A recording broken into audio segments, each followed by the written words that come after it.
Cricket की दुनिया यानी गेम ऑफ क्रिकेट में आपका स्वागत है।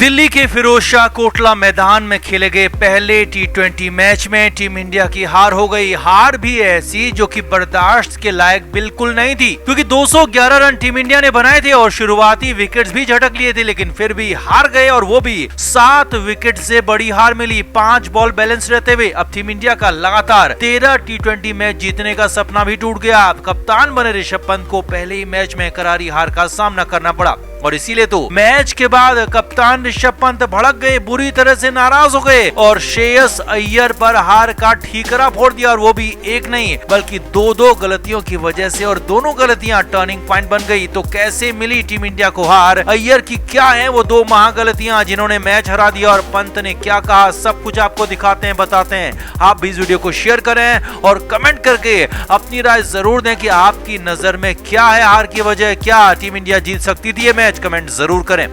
तो टीम इंडिया बिल्कुल युवा तुर्कों के साथ मैदान में उतरी थी। टॉस हारकर पहले बल्लेबाजी मिली, लेकिन कोई गम नहीं था। ऋतुराज और किशन ने तूफानी विस्फोटक शुरुआत दी, पावर प्ले में ही पूरा गेम बदल दिया, और किशन ने तो तूफानी बैटिंग करते हुए 76 रन बनाए। वहीं कप्तान ऋषभ पंत ने 200 के स्ट्राइक रेट से रन कूटे, तो वहीं हार्दिक पांड्या ने 258 के स्ट्राइक रेट से आखिरी ओवर्स में तूफानी 31 रन बना लिए और टीम इंडिया का स्कोर 211 तक पहुंचा दिया। अब इस स्कोर के बाद लगने लगा था कि टीम इंडिया मैच हर हाल में जीतेगी, क्योंकि टारगेट बहुत बड़ा था और अफ्रीका के लगातार अंतराल पर विकेट्स भी गिर रहे थे। लेकिन रासी वांडरडुसन और डेविड मिलर ने धुआंधार पारियां खेलकर भारतीय गेंदबाजों का धुआं निकाल दिया। किलर मिलर ने तो 200 से भी ज्यादा के स्ट्राइक रेट से रन बनाए और 5 बॉल बैलेंस रहते हुए अफ्रीकी टीम ने टारगेट हासिल कर लिया।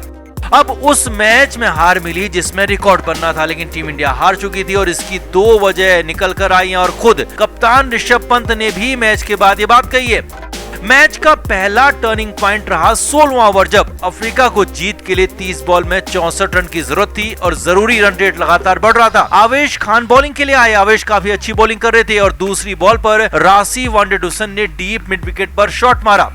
बॉल बिल्कुल फ्लैट गई और बाउंड्री पर खड़े श्रेयस अय्यर के सीधे हाथ में चली गई। अब कैच इतना आसान था कि आंखें बंद भी होती तो ये कैच पकड़ लिया जाता, क्योंकि ऐसे कैच सीधे हाथ में आते हैं और चिपक जाते हैं, लेकिन श्रेयस अय्यर ने कैच छोड़ दिया। जी हाँ, वो भी बेहद आसान कैच। अब तब कंडीशन ये थी कि वांडरडुसन सिर्फ 29 रन पर खेल रहे थे और 31 बॉल खेल चुके थे, यानी कि रन बॉल से भी ज्यादा था, और अफ्रीका का यहाँ पर विकेट गिरता तो अफ्रीकी टीम यहीं पर ढेर हो जाती है, मगर यहीं पर हो गया उल्टा।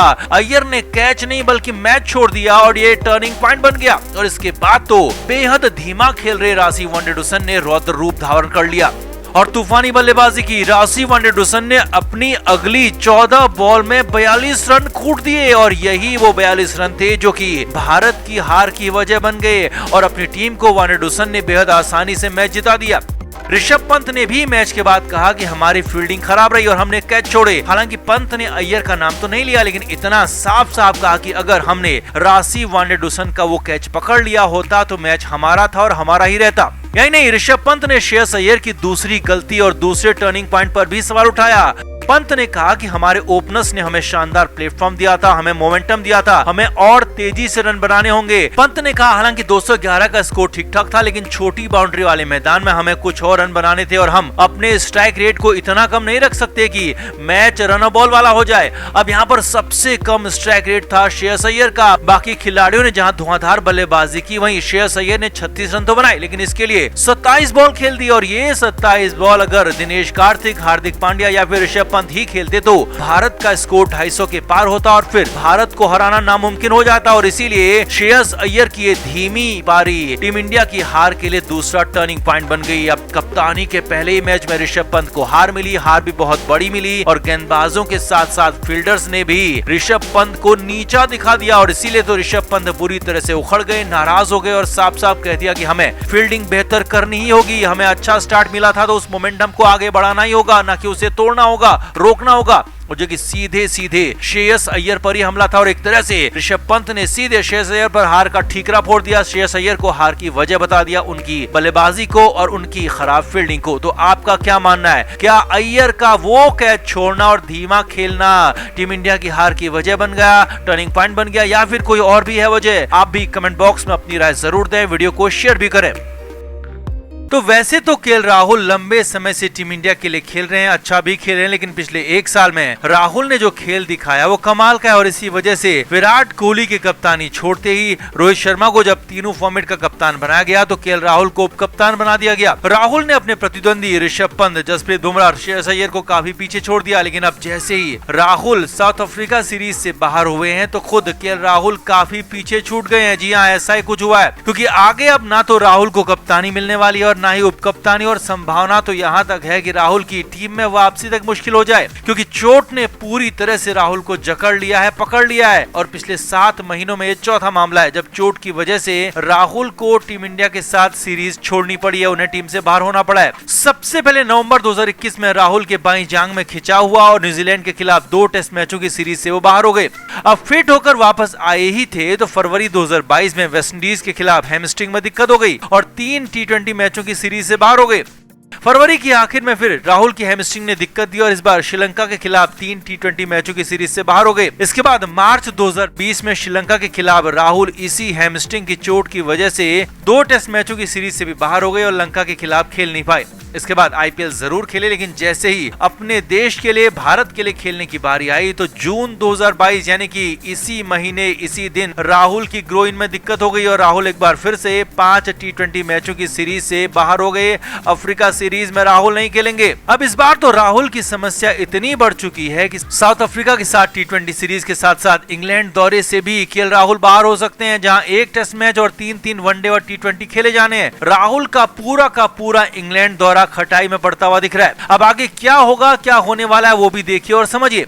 तो राहुल T20 सीरीज से बाहर हैं, उनकी जगह पर ईशान किशन और ऋतुराज गायकवाड़ ओपनिंग करेंगे और ईशान किशन चल पड़े तो फिर तो राहुल के लिए और ज्यादा मुश्किल हो जाएगी, क्योंकि फुल टाइम कप्तान रोहित शर्मा ईशान किशन को खासा बैक करते हैं और बाएं हाथ के किशन चल पड़े तो राहुल के लिए आगे टीम में आकर खेलना बहुत दूर की बात हो जाएगी। और ऊपर से ऋतुराज ने भी लंबे हाथ दिखा दिए तो फिर तो राहुल के लिए बहुत ज्यादा मुश्किलें आ जाएगी। कप्तानी और उपकप्तानी तो छोड़ ही देनी चाहिए, ऊपर से अगर पंत ने शानदार कप्तानी की, सीरीज को जिता दिया, फिर तो हर जगह हर तरफ पंत की जय जयकार होगी और राहुल की कप्तानी पर भी सवाल उठेंगे, क्योंकि राहुल की कप्तानी टीम इंडिया के लिए अब तक पूरी तरह से फेल रही है। तो आईपीएल में भी उनकी कप्तानी पर सवाल खड़े होते रहे और इसीलिए ऋषभ पंत कप्तानी की दौड़ में राहुल से आगे निकल जाएंगे और रोहित का डिप्टी ऋषभ पंत को बनती देर नहीं लगेगी। वहीं इंग्लैंड सीरीज में होने वाले टेस्ट मैच में राहुल की जगह पर शुभमान गिल को खिलाया जाएगा, उन्हें ओपनिंग का मौका मिलेगा। और जिन शुभमान गिल की जगह पर पिछले साल इंग्लैंड दौरे में खेलकर राहुल ने वापसी की थी, फिर कप्तानी तक भी पहुंचे, और वही शुभमान गिल यहां पर राहुल को नॉकआउट कर सकते हैं और इंग्लैंड में गिल चल पड़े तो फिर तो राहुल के लिए टेस्ट टीम में आना, जगह बना पाना बेहद मुश्किल हो जाएगा, क्योंकि पुजारा वैसे ही चल पड़े हैं और पुजारा को खेलना तय है। और फिर वहां भी T20 और वनडे मैच भी होने हैं, जहां एक बार फिर से राहुल के सामने कई खिलाड़ियों की चुनौती होगी।